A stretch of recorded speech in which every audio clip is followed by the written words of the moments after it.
Ladies and gentlemen, welcome back to my channel. Let me ask you something. When was the last time you looked at the person you love, not just glanced at them while checking your phone or rushing out the door, but truly looked at them and wondered, how did we get here? You used to finish each other's sentences. You laughed at the same jokes. You touched each other in passing, not out of habit, but desire. Now you share a home, maybe a family, definitely responsibilities. But when the quiet comes, when the routine settles in, it can feel like you're living beside each other, not with each other. This isn't the story you signed up for when you said yes to love. But here's the truth, every long-term relationship, no matter how passionate it began, will face this moment. Not because something went wrong, but because life happened. What if I told you there's an ancient practice that offers us a way back, not to who you were, but to something deeper? Stoicism. Yes, the philosophy of Marcus Aurelius and Seneca. You might think it's about cold detachment, but no, it's about resilience, presence, integrity, emotional maturity, and yes, love. The kind that stays. In this video, we're not going to talk about tips and tricks to reignite the spark. We're going to uncover how Stoic practices can make your love enduring, stronger, even more passionate with time. So let's begin, not with fireworks, but with firewood, because long-term love isn't built in explosions. It's built in the quiet discipline of staying in the fire. Have you ever sat across from your partner at the dinner table, your fork moving automatically, your thoughts elsewhere, and wondered, when did we stop really seeing each other? When did love become more about logistics than connection? When did become you and I orbiting the same responsibilities but no longer the same dreams? You're not alone in that feeling. I speak to couples every day who are navigating the quiet grief of losing intimacy, not through betrayal or anger, but through the slow erosion of attention. It happens gradually. You stop holding hands in the car. You text more than you talk. You hear them, but you no longer listen. And in all of it, you begin to feel alone together. That's where today's conversation begins, and it may surprise you where we're headed. Because rather than turning to romantic cliches or modern love hacks, we're going to step back in time over 2,000 years to a philosophy that is radically simple, surprisingly modern, and profoundly transformative: Stoicism. Now, I know what you might be thinking. Stoicism, isn't that about being cold and detached, emotionless, the very opposite of love? But here's the secret the world often misses. Stoicism isn't about suppressing emotions. It's about mastering them. It's not about building walls. It's about building strength. And in relationships, strength isn't found in perfection. It's found in showing up consistently, with presence, with clarity, with purpose. So today, we're exploring how the timeless wisdom of Stoic thought can transform the way we love, not with grand gestures or dramatic breakthroughs, but through quiet discipline, through thoughtful choices, through emotional fluency and radical presence. Let's start with something simple and yet incredibly difficult in practice: controlling our reactions. One of the central tenets of Stoicism is this: we do not control what happens to us, we control how we respond. In love, this couldn't be more relevant. Because in long-term relationships, it's not the grand betrayals that wear us down. It's the small daily ruptures, forgotten chores, a missed text, a sigh at the wrong moment, that trigger deep reactions often tied to old wounds. He leaves his socks on the floor again. She doesn't respond when you speak. You feel invisible, unappreciated, dismissed. And before you know it, a simple moment turns into a silent war. Not because of what happened, but because of the story you told yourself about what happened. Stoicism teaches us to pause, to observe the emotion without becoming the emotion. Your partner leaves dishes in the sink. It's not a declaration that they don't respect you. It's a moment, a fact. What you add to that moment is up to you. Now imagine bringing that level of awareness into your relationship. You pause before reacting. You question your assumptions. You breathe before you speak. What you create in that space is a new pattern, one of trust, not triggered chaos. You're not repressing. You're responding with intention. Let's take that further. Another Stoic principle: you are responsible for your own thoughts, your own behavior, your own emotions. That's it. You are not responsible for your partner's happiness, nor are they responsible for yours. This is one of the hardest truths in long-term love. We fall in love believing we found someone who completes us, but over time that belief can become a burden. We expect our partner to validate us, rescue us, regulate us, make us feel desirable, safe, needed, seen, and when they don't, because no human can sustain that weight, we feel betrayed. But the Stoics offer us a beautiful, liberating alternative. They remind us that the most powerful love grows when two whole people come together, not to complete one another, but to witness one another, to walk side by side, not to fix each other, but to become mirrors for growth. So ask yourself, what are you expecting your partner to carry for you that you must carry yourself? Is it your self-worth, your peace, your joy, your narrative of what a good life should look like? This kind of internal inquiry isn't easy, but it is intimacy, because intimacy doesn't come from leaning on someone until they collapse. It comes from standing fully in your own center and saying, I choose you, not because I need you to save me, but because I want to walk this road with you. When you take radical responsibility for your own mind, you become less reactive, more grounded, and more available for true connection. You stop seeing your partner as the source of your discomfort and start understanding your own inner landscape.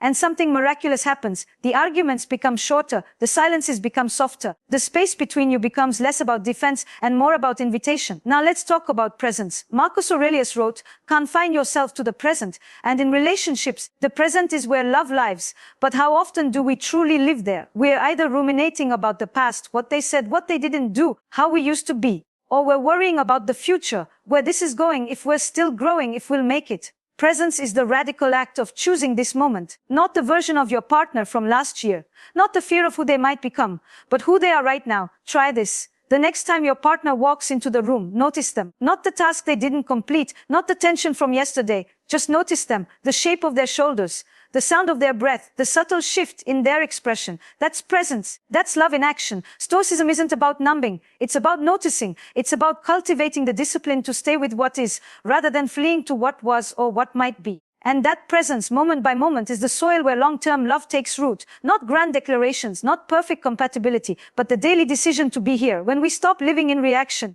when we stop outsourcing our emotional stability, and when we come home to this moment, again and again we become partners, not just in life, but in growth. So if you've been feeling distant, if you've been wondering where the fire went, don't look outside.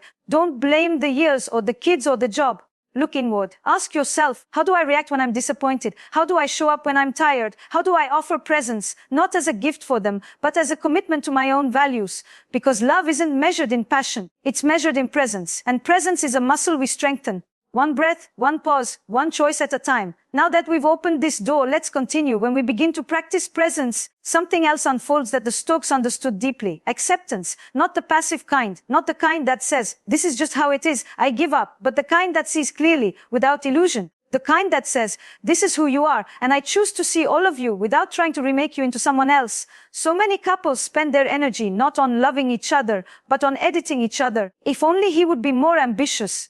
If only she could be less emotional. Why can't you be more like the person I imagined you'd become? But Stoicism reminds us that true love doesn't exist in fantasy. It exists in reality, and reality begins with acceptance. Seneca said, fate leads the willing and drags along the reluctant. In love, that means we either accept what is, or we suffer as we cling to what we wish would be. You want more connection, more desire, more ease. But what happens when you accept your partner not as a project, but as a person with wounds, with limits, with strengths you never saw before because you were too focused on their flaws? And here's the paradox: acceptance changes people, not because you tried to fix them, but because you created the safety for them to unfold. Think about how you respond when someone really sees you, when they don't try to reshape you, critique you, mold you, but simply say, I'm here, I see you. I love you. That is the oxygen of transformation. That's where growth happens, not in pressure, but in presence. Now let's bring this into something very practical, the art of restraint. Modern relationships are often full of emotional excess. We say too much when we're triggered. We lash out when we feel unseen. We weaponize silence or sarcasm. And in doing so, we poison the space between us, even when we didn't mean to. But the Stoics teach us the value of restraint, of choosing not to speak every thought, of waiting before reacting, of listening not just to words, but to what lies beneath them. Epictetus said, it's not what happens to you, but how you react to it that matters. And this applies in every moment of conflict. When your partner says something careless, do you react with fire, or do you offer stillness? Do you retaliate with pain, or do you pause long enough to remember who you want to be? This doesn't mean you become passive. It doesn't mean you swallow your truth. It means you honor the space between stimulus and response. That space is where your freedom lies. And in love, that freedom creates trust. Let me give you a story. A woman once told me my husband used to storm out of the room every time we fought. I hated it. I felt abandoned. But once, after learning about Stoic principles, I tried something new. Instead of chasing him, accusing him, demanding answers, I sat down. I said nothing. I breathed. I stayed. When he returned, something had changed, not in him, in her. She was no longer reactive. She was rooted. And because of that, he felt safe enough to open up. Restraint creates safety, not silence, not repression, but the strength to sit with discomfort and not immediately try to solve it, escape it, or blame it. And that leads us to another deep Stoic principle of virtue over emotion. Now, I know this sounds clinical, especially in the language of love, but think of virtue not as morality, but as alignment, as living in integrity with who you say you are. In Stoicism, the ultimate goal isn't pleasure, it's virtue, living in accordance with wisdom, courage, justice, and self-discipline. So what does that mean in a relationship?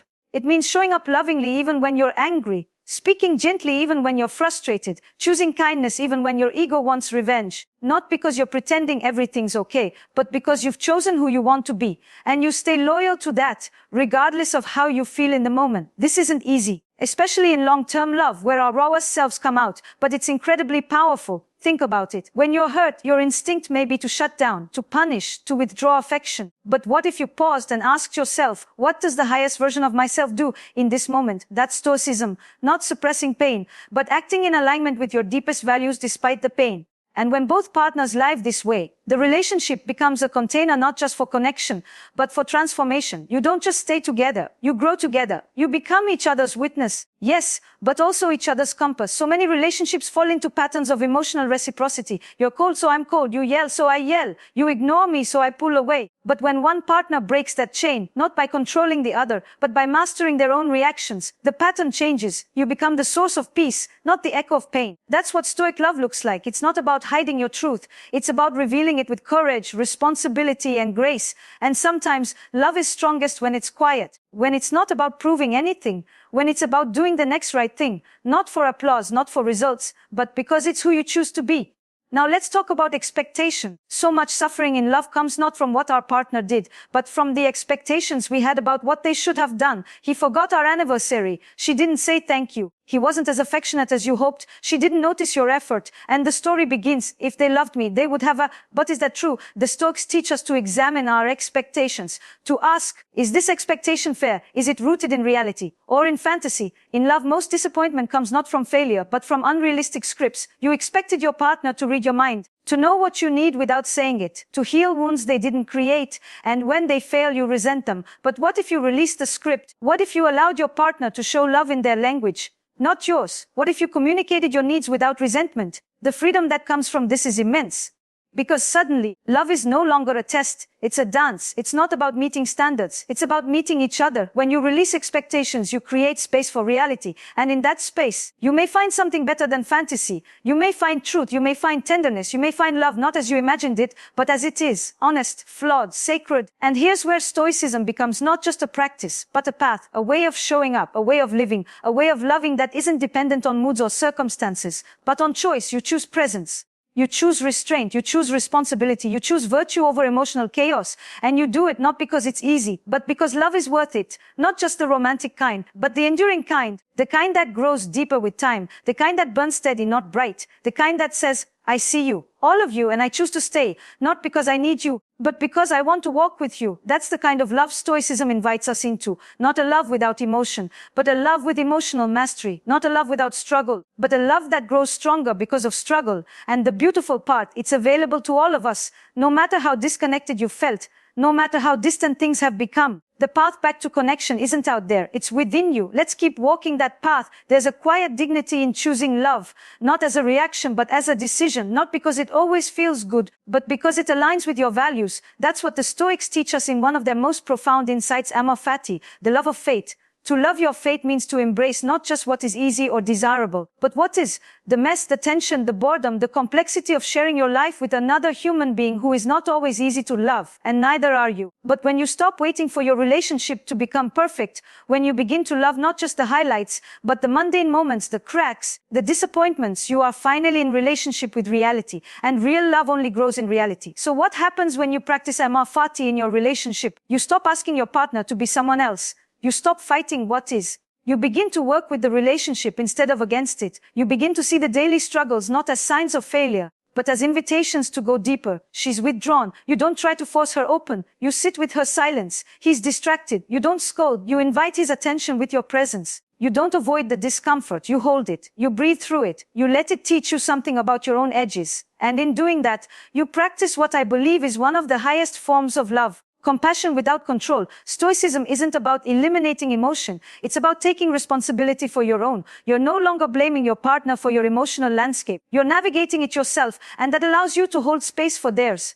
Think about that. Imagine coming home from a stressful day, and instead of collapsing into complaint or snapping in frustration, you ground yourself, you breathe, you remind yourself this moment is mine to choose who I will be. You open the door, you see your partner's tired eyes, you don't pile on, you connect, not because you're faking peace, but because you're committed to it. That choice, that restraint, that emotional discipline, that is love. And here's something we don't say enough. Long-term love isn't always romantic. Sometimes it's clumsy. Sometimes it's distant. Sometimes it feels more like co-working than co-loving. But what gives it depth is the intention behind it. The daily choices that say, even when I don't feel the spark, I will tend to the fire. And tending to the fire means asking better questions. Stoicism teaches us that our judgments shape our experience. So instead of asking, why is my partner like this?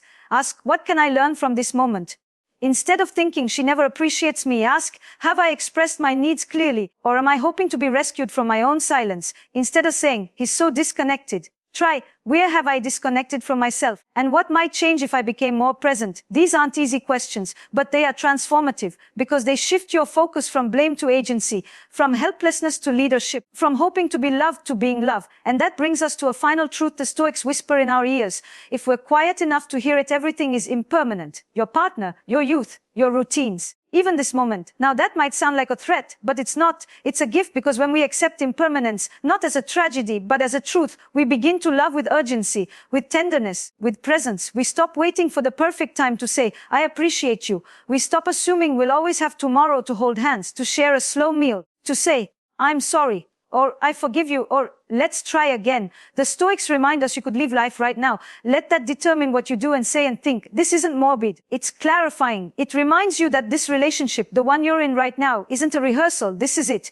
And the way you love today is the legacy you leave behind, not in grand gestures, but in the quiet, daily discipline of choosing to be present, choosing to be kind, choosing to stay curious, even when it's easier to shut down. So let's return to the table, the one where you and your partner sit across from each other, the food half eaten, the phone buzzing, the silence thick. You can stay in that silence, or you can break it, not with accusation, but with invitation. You can reach for their hand, not because everything is perfect, but because you're choosing them again. You can say, I want us to talk more. You can say, I miss you. You can say, I'm trying to be more present, and you can begin again. That's what Stoicism offers, not the promise of a perfect love, but the tools to build a resilient one. A love that grows not because it avoids difficulty, but because it meets difficulty with grace. So to everyone watching this, if you've been hurting quietly inside your relationship, feeling the distance widen while the words grow fewer, don't wait for them to fix it. Lead with your own presence. Practice the pause. Speak your truth with humility. Offer love with clarity. Return to your breath and begin again. If you've been waiting for your partner to change before you show up fully, stop waiting.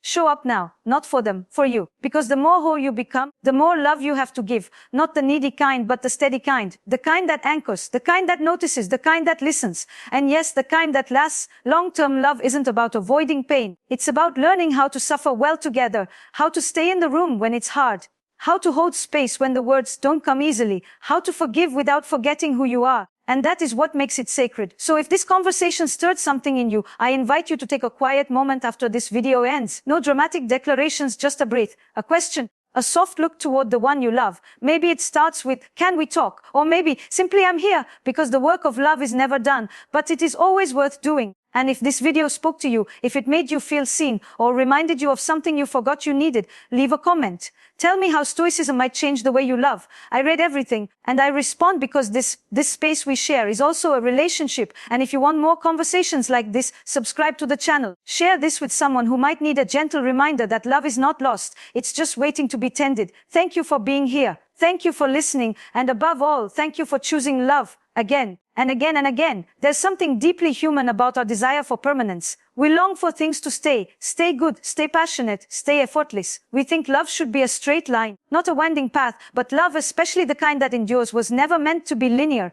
It was meant to be lived, fully, honestly, grit and all. That's where we circle back to one of the Stoic principles that feels so radical in today's world: detachment from outcome. Not detachment from your partner, not from affection or commitment or care, but detachment from the fantasy that love must always feel a certain way to be real. That unless you feel butterflies or hear violins or wake up every morning overflowing with adoration, something must be broken. The Stoics would smile at that expectation, because for them, the highest form of joy doesn't come from intensity, it comes from alignment, from choosing values that outlast your moods. Imagine approaching your relationship not as a performance, but as a practice, a discipline, something you train for. You wake up every day not wondering, what will love give me? But asking, how can I show up with integrity today? That's the shift. Love isn't about keeping score. It's not, I did this, so you owe me that. It's, I give because giving aligns with who I choose to be. And here's where we uncover the most stoic and the most powerful form of love, agip, selfless love. Love that is not transactional, but transformational. Now let's be clear.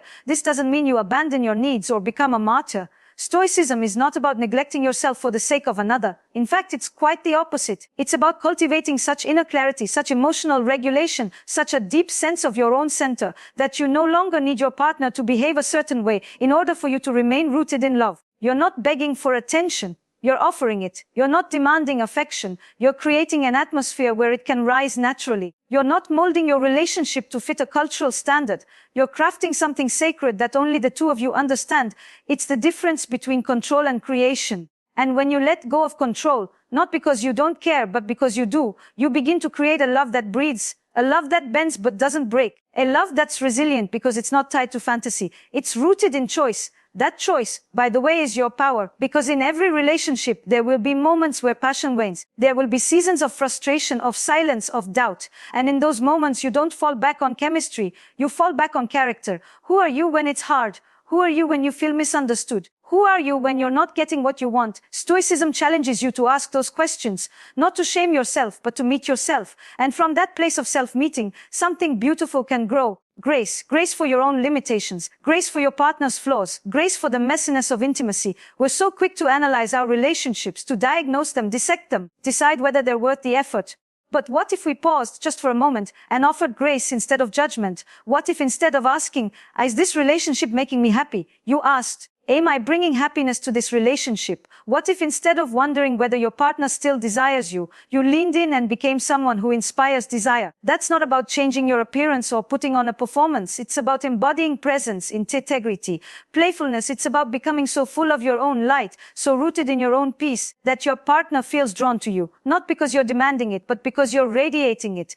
This too is Stoicism, to become the kind of person who brings value, not because you're performing, but because you've chosen to cultivate your own inner garden. And when two people do this together, when both partners stop trying to fix each other and instead commit to their own growth, magic happens. Not the Hollywood kind, not the dramatic, passionate, everything is perfect kind, the quiet kind, the kind that shows up in the way you pour your partner's coffee, in the way you listen without interrupting, in the way you apologize without defending, in the way you choose kindness over winning, because that's what love is, at its core, the daily choice to meet the moment with compassion rather than control. And it's in these ordinary moments, these daily acts of presence, that extraordinary love is built. But what about when the moment breaks you? What about when you feel empty, exhausted, emotionally starved? That's when the Stoics offer us perhaps their most important tool, perspective. They remind us that this too shall pass, that no emotion, no conflict, no season of dryness is permanent, that what you're experiencing is not a verdict on your worth or your partner's capacity or your future. It's a wave, and waves are meant to be ridden, not resisted. So in the low tides you breathe, you journal, you take a walk, you tend to yourself without needing to make it your partner's responsibility. You remember, this is hard, but I am still capable of showing up with grace. And when the tide turns, when closeness returns, you don't take it for granted. You savor it. You say thank you. You hold it gently. Because when you've learned to ride the waves, you stop fearing them. And that fearlessness, that's what makes love safe. Not safe in the sense of predictable, but safe in the sense that you trust yourself to navigate it. That's the ultimate Stoic love story. Two people grounded in themselves, not always getting it right, not immune to conflict, but committed, present, curious, steady. They argue, but they don't aim to wound. They cry, but they don't collapse into blame. They dream, but they don't demand perfection. They stay, not because it's always easy, but because they've chosen to make it sacred. And in the end, that's what we all long for. A love that's real, a love that grows with time, a love that's strong enough to hold both fire and stillness. Not fireworks, but firewood, something that burns slowly, consistently, purposefully. So if you're here watching this,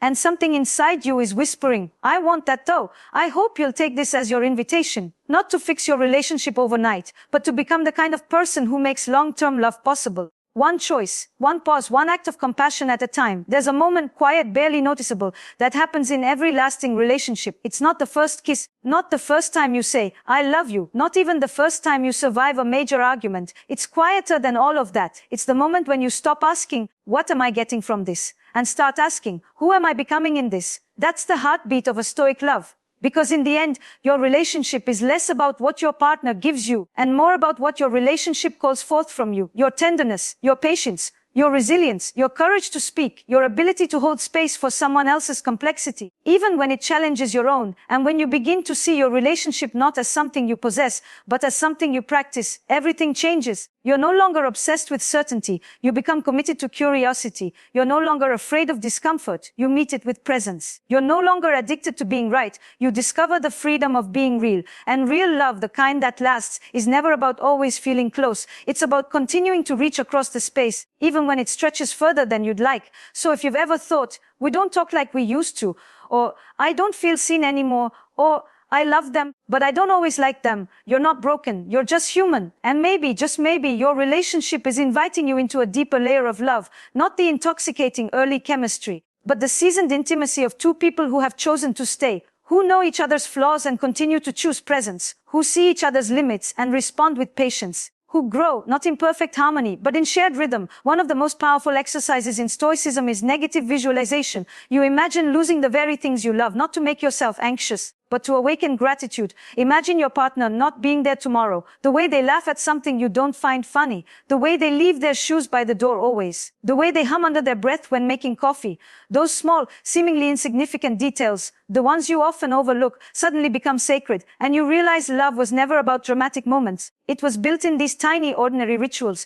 these small acts of choosing to stay soft when it would be easier to harden, choosing to say, tell me more, instead of you always do this, choosing to stay curious about someone you already think you know. This is the work of love, and it is work, not laborious, not punishing, but intentional, ritual devotion in action. And that's what Stoicism ultimately offers you, not a system for detaching from your feelings, but a discipline for deepening your presence. It teaches you to keep your side of the street clean, to be the partner you want to be, regardless of whether the other is doing their part.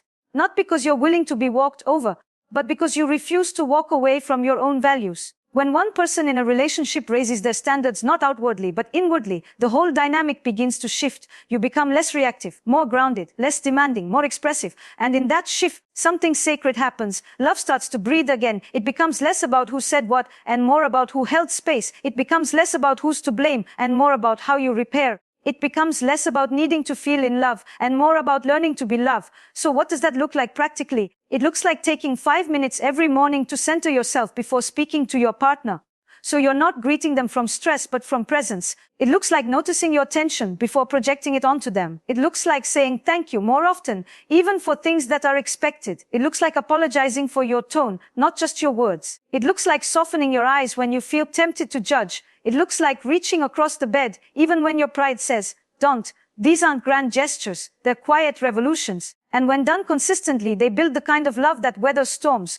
Not because the storms don't come, but because the foundation was never built on conditions. It was built on commitment, not just to your partner, to yourself, to being the kind of person who brings steadiness into chaos, who brings clarity into confusion, who brings love even when love feels like a risk, because love is a risk. Every day, to open your heart is to invite disappointment, misattunement, vulnerability, but it is also the doorway to transformation. The Stoics understood this, that love, like life, is uncertain, that we don't control the outcome, that all we control is how we show up. So show up, not perfectly, not always gracefully, but consciously.